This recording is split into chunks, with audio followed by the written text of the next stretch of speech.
오늘은 요한복음 47번째 시간이며 마지막 시간입니다.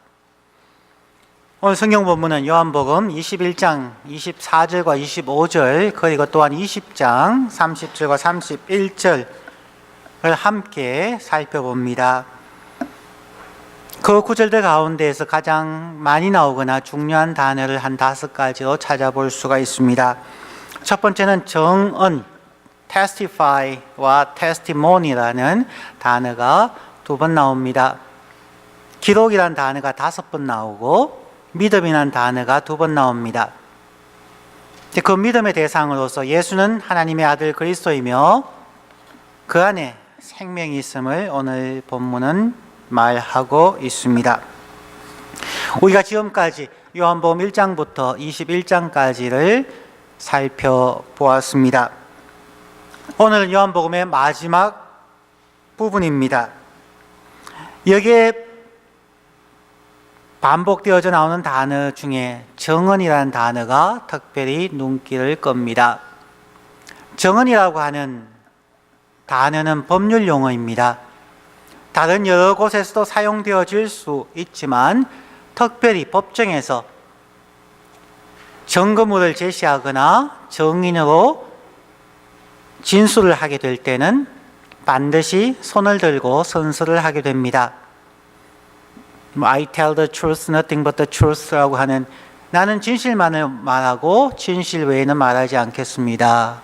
그리고 제가 말하는 것에 오류가 있거나 혹은 의도적이든 의도하지 않았든 그 내용에 잘못이 있을 때는 위정죄로 처벌을 받겠습니다.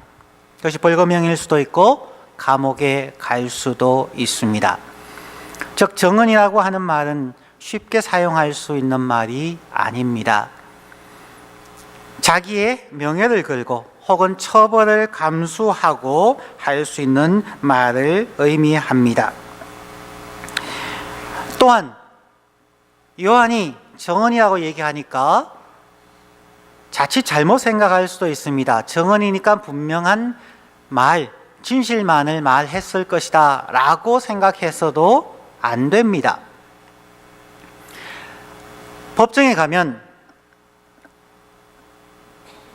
정언이 한쪽에 일방적일 수 없다는 것을 우리는 드라마나 영화 등을 통해서 혹은 실제 법정에서 볼 수 있게 됩니다. 예를 들어서 검사 측이든 변호사 측이든 먼저 검사 측에서 피고인을 죄로 정하기 위하여서 증거나 정인을 세워서 그것을 보여주고 정인에게 신문을 해가는 것을 들으면 검사의 말이 다 맞는 것 같아 보입니다. 그러나 그 후에 반드시 변호인 측에 반대 신문이 있습니다.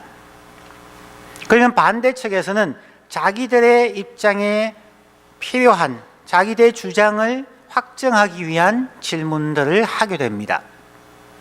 변호사가 또한 정인을 내세워도 그들의 변론 다음에는 반드시 검사의 반대 신문이 있습니다.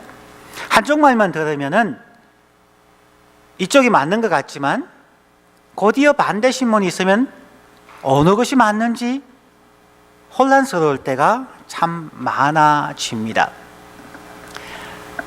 우리 기독교인들에게 한번 이런 생각을 해보아야만 합니다. 기독교의 신학자들은 성경에 나오는 내용들이 다 맞다, 진실이다 라고 수많은 책들을 쓰고 나름의 증거를 댑니다. 기독교인들은 교회에서 그러한 주장만 일방적으로 듣고 끝나는 경우가 많습니다.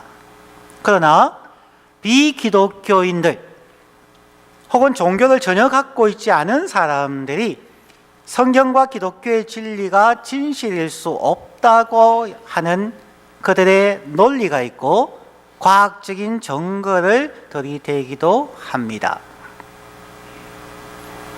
많은 경우 교회는 한쪽의 이야기만을 주장하고 반대쪽의 이야기를 무시하거나 그들이 신앙이 없어서 하나님을 체험하지 못해서 하나님의 은혜를 받지 못해서 그렇다고 일방적으로 무시하는 경우가 많이 있습니다.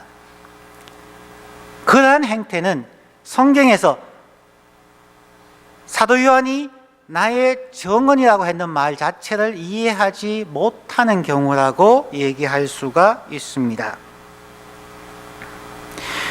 우리 그리스도인들도 이 성경에 대해서 긍정적 변론뿐만 아니라 부정적인 변론에 대해서도 깊이 묵상하고 연구하고 거기에 대하여서 토론할 수 있어야 한다는 것입니다.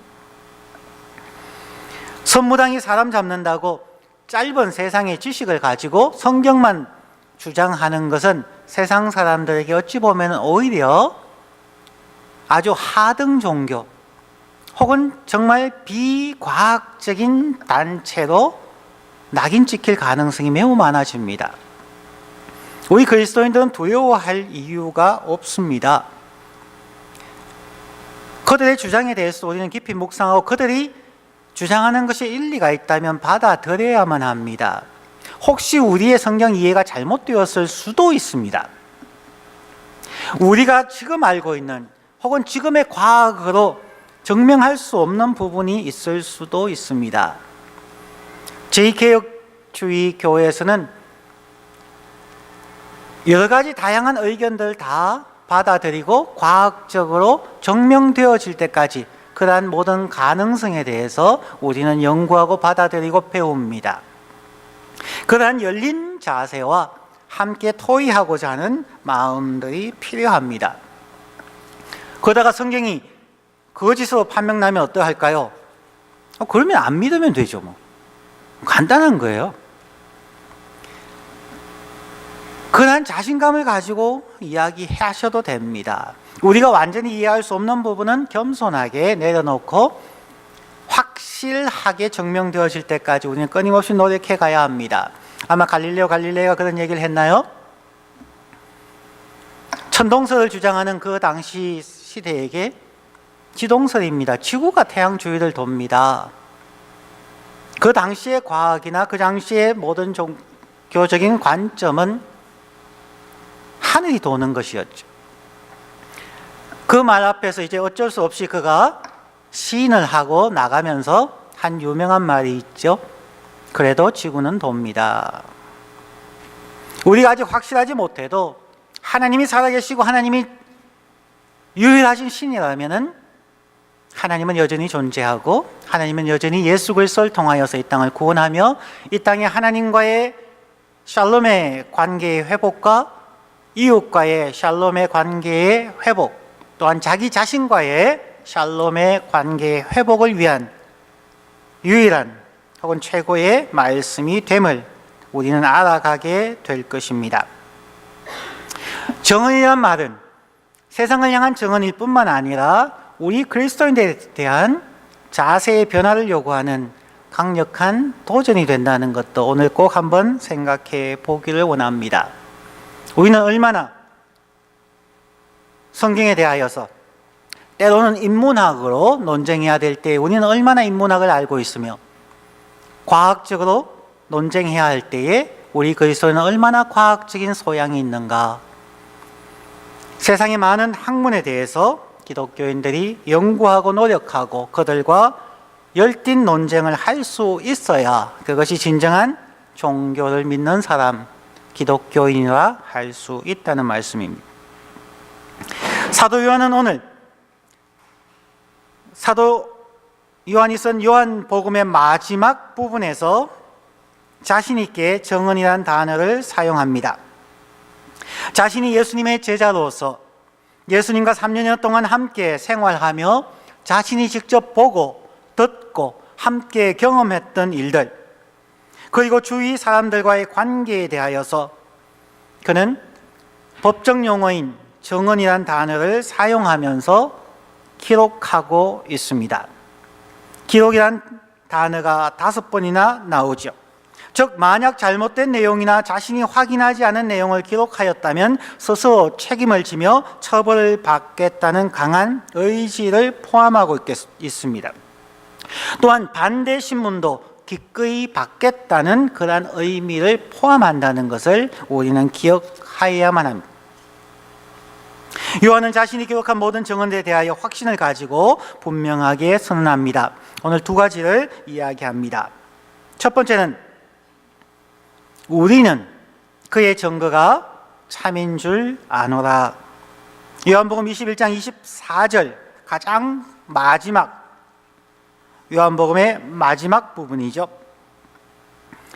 이 일들을 증언하고 이 일들을 기록한 제자가 이 사람이라. 우리는 그의 증언이 참된 줄 아노라. 사도 요한은 3년 동안 예수님의 제자로의 부름을 받고 함께 생활하며 예수님의 가르침을 듣고 병 고치는 것을 보았으며 오병이어의 기적을 통하는 놀라운 일들도 보았습니다. 예수님을 단순히 기적을 행하는 능력자로만 본 것이 아닙니다. 예수님과 함께 먹고 자고 함께 사람을 만나며 토의하는 과정을 통하여서 예수님을 24시간 관찰할 수 있는 거리에서 요한은 예수님을 관찰했고 보고 듣고 때로는 의문을 제기했고 때로는 믿지 못해서 도망하기도 했다는 것입니다. 오늘날 우리들에게 이 요한의 자세가 필요합니다. 왜냐하면 세상에는 기적을 행하는 많은 사람들이 있습니다. 그런데 기적은 행하는데 성품이 온전하지 못하여서 결국 사람을 실망시키는 수많은 사람들이 있습니다. 과학계뿐만 아니라 종교인들 가운데서도 병을 고치고 기적을 행하는 능력자인데 나중에 여러 가지 문제점을 가지고 추락하는, 몰락하는 경우도 참 많이 보게 됩니다. 반면에 사람은 참 착한데 능력이 없어서 실망시키는 경우도 우리 주위에 많이 봅니다.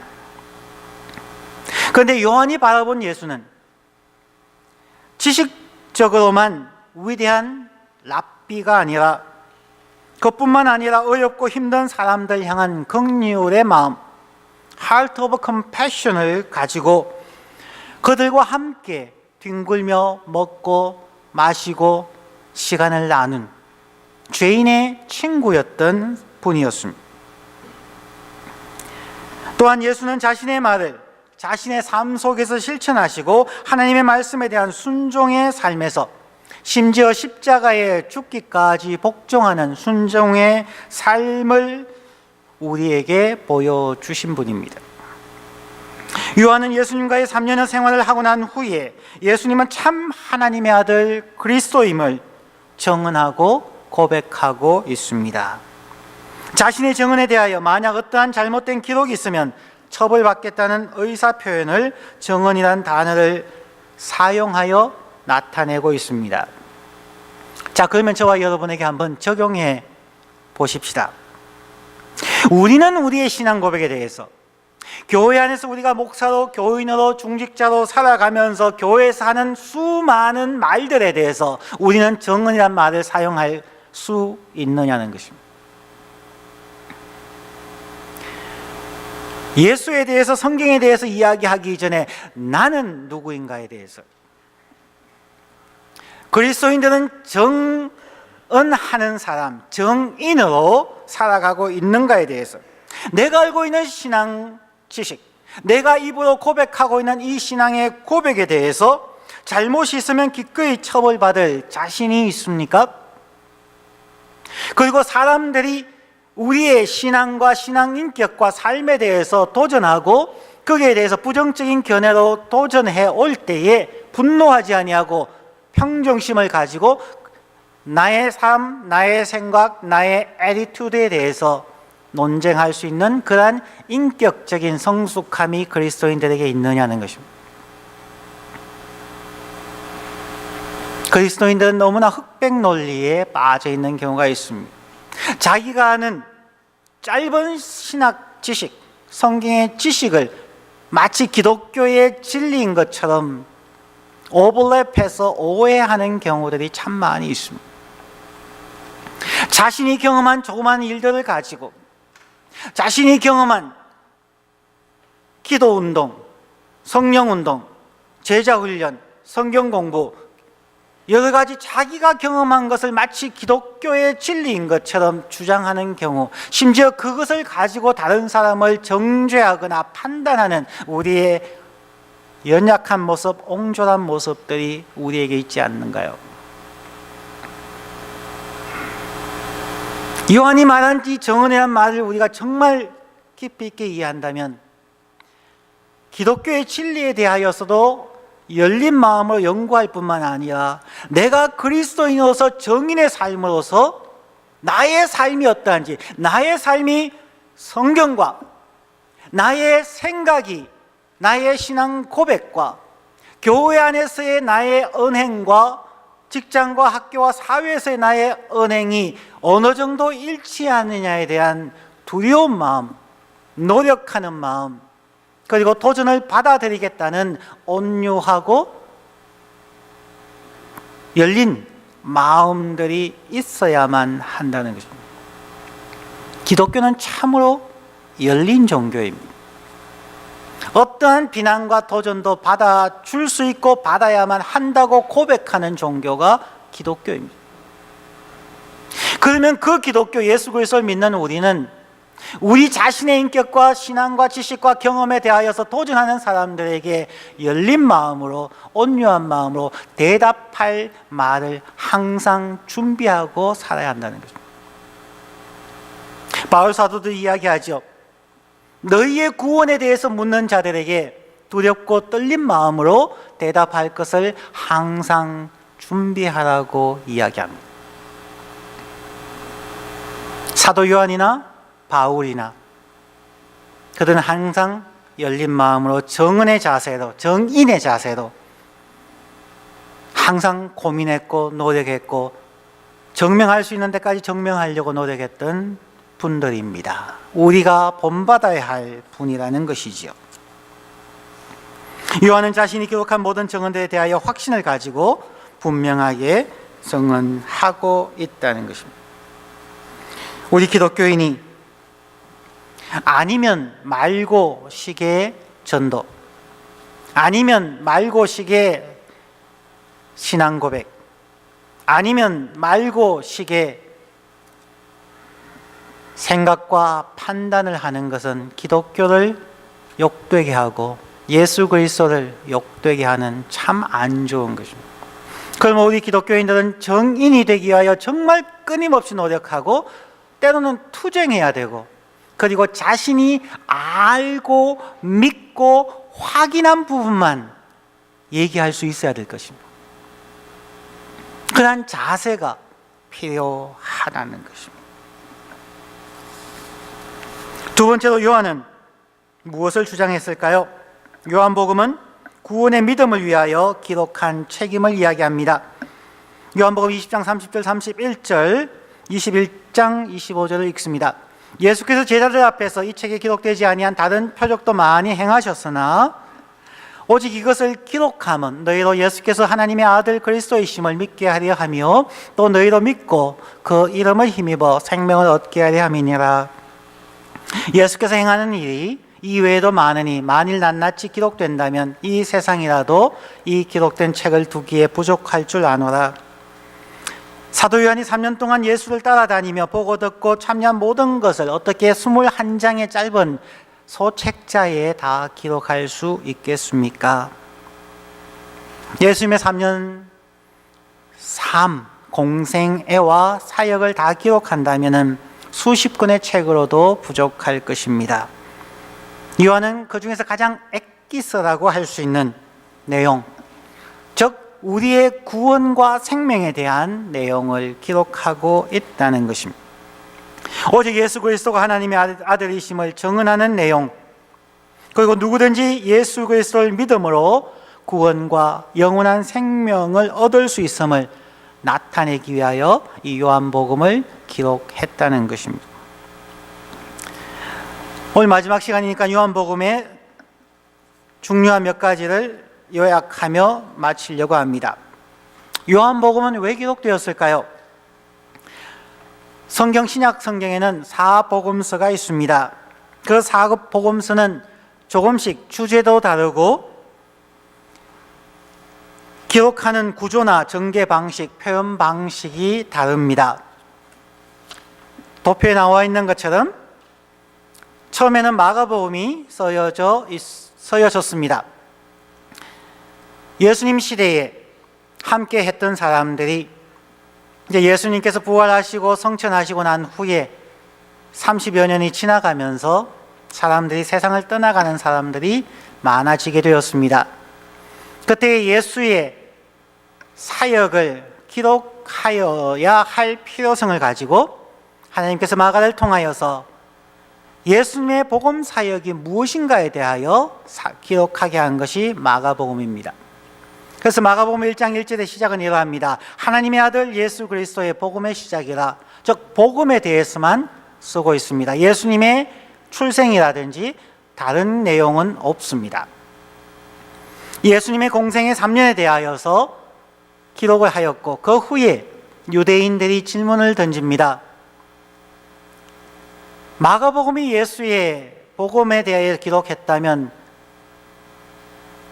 그 예수가 우리와 무슨 상관이 있느냐?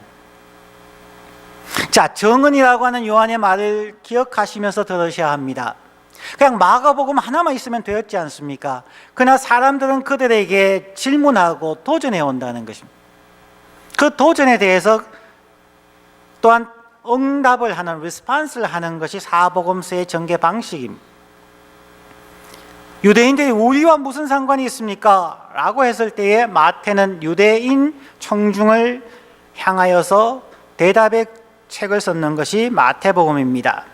예수님은 유대인의 약속된 구원자인가? 라는 질문에 대하여서 마태복음 1장 1절에서는 이야기합니다.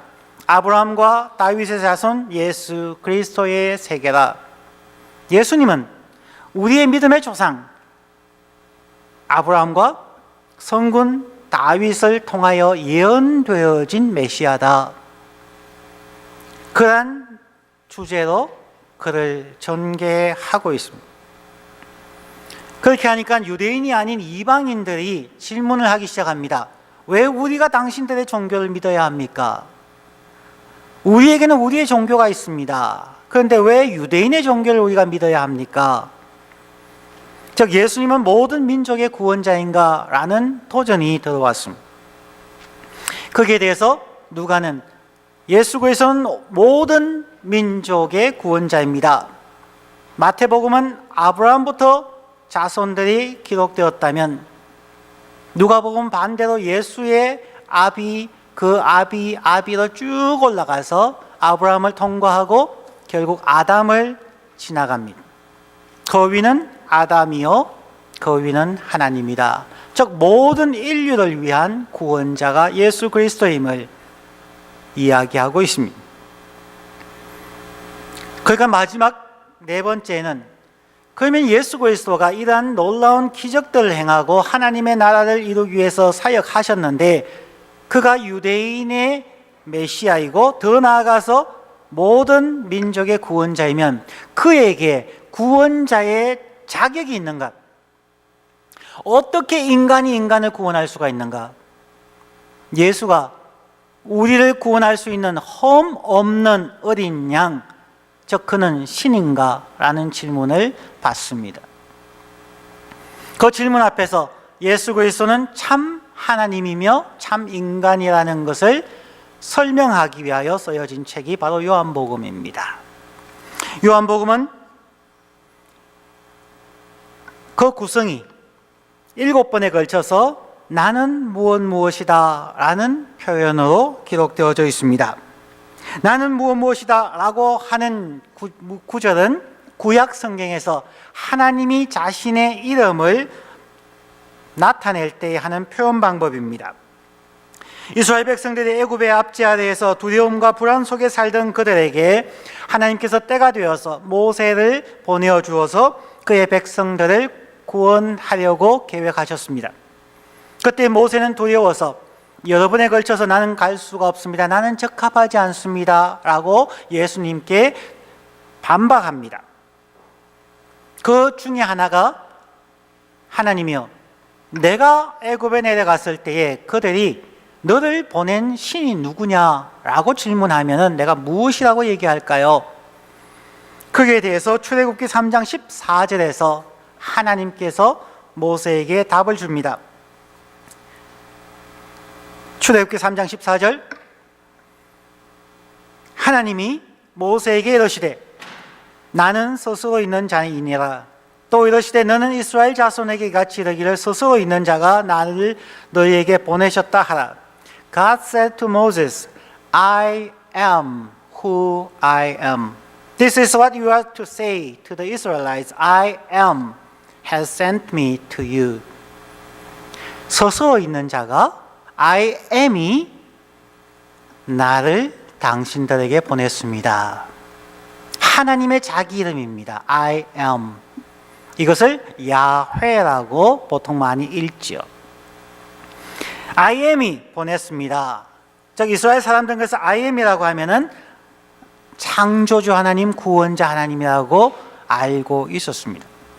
자, 요한복음은 이렇게 I am이라는 구절이 7번 나옵니다. 7이라고 하는 숫자는 완전 숫자이지요. 즉 예수 그리스도가 완벽한 하나님이라는 얘기입니다. 우리가 살펴보았던 것처럼 요한복음 6장 48절에서는 I am the bread of life. 내가 곧 생명의 떡이다. 8장 12절에 I am 나는 세상의 빛이다. 10장 7절에서는 또 I am 나는 양의 문이다. 10장 11절에 I am 나는 선한 목자다. 11장 25절에 I am 나는 부활이요 생명이다. 14장 6절에 I am 나는 곧 길이요 진리요 생명이다. 15장 1절에 I am 나는 참 포도나무다. 7번에 걸쳐서 나는 하나님이다. 나는 참 하나님이다. 라고 하는 내용으로 전개되어지는 책이 바로 요한복음입니다. 그렇습니다. 요한의 증언처럼 예수는 스스로도 그렇게 선언하셨고 그의 기적적인 사역뿐만 아니라 그의 성품, 하나님과의 관계와 이웃과의 관계, 자기 자신과의 관계를 통하여서 그는 하나님임을 증명하고 있습니다. 예수 그리스도는 하나님의 아들이며 그리스도입니다. 예수 그리스도는 참 신이며 참 인간입니다. 오직 참 신이며 인간이신 예수 그리스도를 바로 알고 믿음으로 우리는 그 이름을 힘입어 생명을 얻을 수가 있습니다. 그래서 요한복음의 기록 목적을 요한복음 20장 31절에서 분명히 이야기합니다. 오직 이것을 기록하면 너희로 예수께서 하나님의 아들 그리스도이심을 믿게 하려 하며 또 너희로 믿고 그 이름을 힘입어 생명을 얻게 하려 함이니라. 기록, 예수 그리스도, 믿음, 생명이라는 단어가 다 나오는 것입니다. 은혜교회 성도 여러분, 우리는 예수께서 하나님의 아들 그리스도이심을 믿는다고 고백합니다. 그런데 믿음은 한순간의 결정으로 이루어지는 것이 아닙니다. 우리 교단에서는 올트콜을 사용하지 않기를 권합니다. 즉 수련회나 부흥회 등에서 집회를 하고 말씀을 듣고 기도하고 찬양해서 마음이 뜨거워지고 그때 예수 그리스도가 나의 주 나의 하나님이라고 고백되어지고 그래서 사람들에게 자, 이 시간 예수 그리스도를 영접하는 사람은 손을 드십시오. 일어서십시오. 나를 따라 기도하십시오. 나는 죄인입니다. 이러한 고백하는 것을 올터콜이라고 이야기하는데 우리 교단에서는 그것을 그렇게 좋아하지 않습니다. 왜냐하면 믿음은 일생 동안 이루어가는 과정이기 때문에. 한순간 그렇게 내가 예수 믿습니다 뜨겁게 고백하고 교회 생활을 하다가 교회를 떠나는 사람들도 적지 않는 것을 보게 될 때에 우리의 생각, 우리의 고백이 불완전하다는 것을 우리가 알 수가 있게 되겠죠. 우리의 믿음은 예수 그리스도를 믿는다는 것은 일생 동안 믿어가는 과정이라는 것입니다. 우리가 한 사람에 대한 믿음을 생각할 때도 오랜 시간에 걸쳐서 알아가는 과정이 필요하고 서로에 대한 깊은 감정적 교류가 필요하며 서로를 향하여 위하는 배려와 헌신을 필요로 합니다. 우리의 속담 가운데 가장 아픈 속담 중에 하나가 믿는 도끼에 발등 찍힌다라는 속담일 겁니다. 분명히 믿었는데 그 믿는 도끼에 발등이 찍히는 배신을 당하는 것은 참으로 아픈 것입니다. 그 속담은 서로를 확실히 알지 못하고 적당히 알 때에 혹은 자신의 유익을 위하여 믿는 척 하다가 나중에 배신할 때에 그런 관계들이 이 세상에 많이 있었기 때문에 속담이 나온 것이죠. 희귀한 것은 속담이 나오지 않습니다. 인간의 연약함을 보여주는 관계이지요. 한때 믿었던 관계였는데 시간이 지나면서 서로에 대한 지식이 변화되어지고 서로에 대한 감정적인 하나됨이 연약해질 때에 또한 서로에 대하여서 하나의 행동이 나를 섭섭하게 할 때에 우리는 믿음이 배신으로 혹은 무관심으로 바뀌는 것을 보게 됩니다. 우리 기독교의 신앙은 우리가 믿는다고 하는 것은 하나님과 이웃을 더욱 깊이 알아가려는 노력을 일생 동안 하는 것이며 또한 서로를 하나님과 이웃을 이해하고 사랑하며 헌신하는 강한 의지의 삶의 자세를 요구하는 것입니다. 오늘 마치면서 어린아이 이야기를 하나 소개하고 마칩니다. 어린 자녀를 둔 어느 부부가 있었습니다. 초등학교 6학년 아들과 4학년 예쁜 딸을 둔 부부가 결혼 후 처음으로 아이들 앞에서 언성을 높여가며 싸움을 하게 되었습니다. 못내 마음에 걸린 부부는 아이들에게 이해를 시키기 위해서 노력했지만 사람이기 때문에 또다시 부부 싸움을 하고 어려운 것을 주죠. 그 아이의 마음이 상처를 입었을까 봐 걱정하며 하루를 보내는 어느 날, 여느 날처럼 부부가 무거운 분위기 속에서 조용히 텔레비를 보고 있는데 학교에 다녀온 딸아이가 헐레벌떡 뛰어오며 엄마 아빠 이것 좀 보세요 라며 상기된 얼굴로 부부를 한자리에 모았습니다. 서먹한 분위기로 마주 앉게 된 부부는 가방에서 노트를 꺼내 들고 뭔가를 적는 딸아이를 조용히 쳐다봤습니다. 화면에 나온 것처럼 2 플러스 2는 4, 2 더하기 2는 4, 5 빼기 3은 2. 무슨 말인지 아시죠? 꽤 많이 사용된 내용인데요. 무슨 뜻이 몰라서 여러분처럼 고개를 갸우뚱하는 부부를 향해서 딸아이가 조용히 대답했습니다. 아빠, 엄마, 이해하고 또 이해하면 사랑이 생긴답니다. 그냥 사랑 생기지 않습니다. 이해하기 위해서 연구하고 고민하고 상대방의 입장에 서보고 이해하려고 노력하고 또 이해하려고 노력하면 비로소 사랑의 마음이 생깁니다. 그럼 5 빼기 3은 2는 뭐냐? 서로에 대해서 오해가 생겼을 때에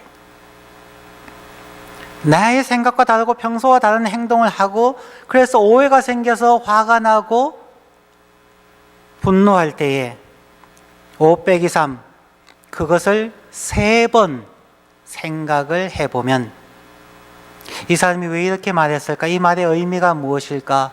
그 사람의 말을 3번 곱씹어 생각해 보면 이해가 생긴다는 것입니다.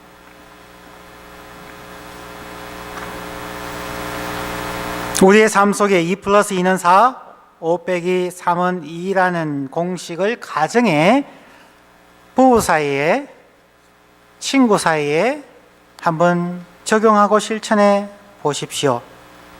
그런데 이것이 소개하는 것은 우리의 신앙생활에도 동일하게 적용되기 때문에 말씀드리는 것입니다. 베드로를 포함한 제자들은 실수가 많았던 자들입니다. 베드로와 요한, 다른 제자들도 수많은 오해와 실수를 하였고 심지어 예수 그리스도를 배신하고 도망갔던 자들이었지만 그들은 예수님을 더 연구하고 관찰하고 배움을 통하여서 예수 그리스도에 대한 이해가 더욱 깊어졌고 심지어 자신들의 배신에도 불구하고 용서하시며 인내하시며 사랑하시는 예수님의 마음을 인하여서 그들은 감동을 받고 사랑을 느끼게 됩니다. 그러므로 그 제자들은 자신들의 마음과 삶의 자세와 관계성을 변화시켰으며 심지어 자신들을 위하여 십자가에 죽기까지 자신들을 사랑하는 예수님의 죽음과 헌신을 바로 이해함을 통하여서 그들 자신들도 로마에서 십자가에 거꾸로 달려 순교하는 것이나 유배섬 반모섬은 노동교화소와 같은 곳입니다. 그곳에 잡혀가서 하루 종일 노동 착취를 당하는 그 상황을 당하면서도 그들은 하나님에 대한 사랑과 이웃에 대한 사랑을 실천하며 살 수 있었다는 것입니다. 우리가 예수 그리스도의 제자들로서 예수 그리스도의 사람으로 살아가는 과정에서 그냥 덮어놓고 믿는 신앙생활을 안 했으면 좋겠습니다. 그냥 흑백 논리로 세뇌당하듯이 성경을 읽고 신앙생활을 안 했으면 좋겠습니다. 신앙의 단계에 소개드린 것처럼 초신자 다음에 열심자가 있고 열심자 다음에 의심자가 있어야만 하고 그 후에 성숙자가 있을 수가 있습니다. 의심하지 않고는 절대로 성숙자에 갈 수가 없습니다. 두려워하지 마십시오. 하나님의 말씀이 정언이기에 탐구하시고 반대 신문을 들어보시고 의심해 보시고 정말 나의 생명을 걸 수 있는 분명한 진리인가에 대하여서 탐구해 보지 않고 예수 믿는다는 얘기 안 했으면 좋겠습니다. 우리의 믿음은 그러므로 이렇게 다시 한번 요약하고 마칩니다. 믿음은 단순한 세뇌 교육도 아니고 단순한 고백을 외우는 것도 아닙니다. 믿음은 하나님과 이웃을 향한 나의 지적인 과정이며 정서적인 과정이며 의지적인 삶의 자세 과정이라는 거죠.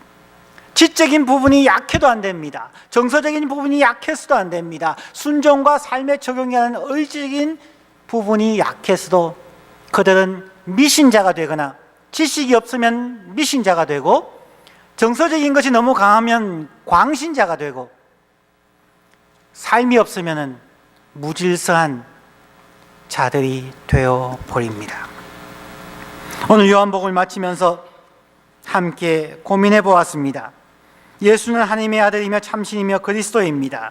그 예수 그리스도를 지적, 정서적, 의지적 삶의 자세를 통하여서 우리가 더 연구하고 깊이 알아가고 사랑하며 순종하는 믿음의 과정을 통하여서 참 생명과 은혜를 누리시는 모든 성도님들이 되시기를 우리 주 예수 그리스도의 존귀한 이름으로 축원드립니다. 기도하십시다.